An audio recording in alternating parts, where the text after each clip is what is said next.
আসসালামু আলাইকুম। Gadget and park Jamuna future park আউটলেটে আইফোনের আমাদের কাছে অনেকগুলো 13 আছে, এখানে 6টা, হাতে একটা আছে। তো সব থেকে ফ্রেশ এবং সব থেকে হট কেক যেটা আছে সেটা হচ্ছে আইফোন 13 এর হোয়াইট কালারটা। এটা বয়স মাত্র 17 দিন আগে অ্যাক্টিভ করা হয়েছে। এটা চার্জ দেওয়া হয়েছে মাত্র 14 বার। 128 জিবি গ্লোবাল ভেরিয়েন্ট, একদমই ব্র্যান্ড নিউ। যারা নতুন কেনার বাজেট করে উঠতে পারতেছেন না বা নতুন কিনতে চাচ্ছেন তাদের জন্য এটা একটা ভালো অপশন হতে পারে। এটা হচ্ছে মাত্র 17 দিন ইউজড এবং চার্জিং সাইকেল মাত্র 14 বার চার্জ দেওয়া হয়েছে। সো বুঝতে পারতেছেন এটা কন্ডিশন কেমন।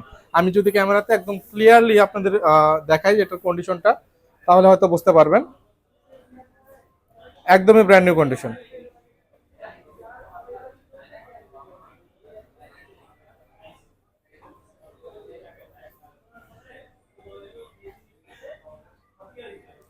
তো এই ডিভাইসটা অ্যাভেলেবেল আছে আমাদের যমুনা ফিউচার পার্ক আউটলেটে। যারা নিতে চাচ্ছেন সরাসরি চলে আসতে পারেন অথবা অনলাইনেও বুকিং করে রাখতে পারেন। ধন্যবাদ সবাই।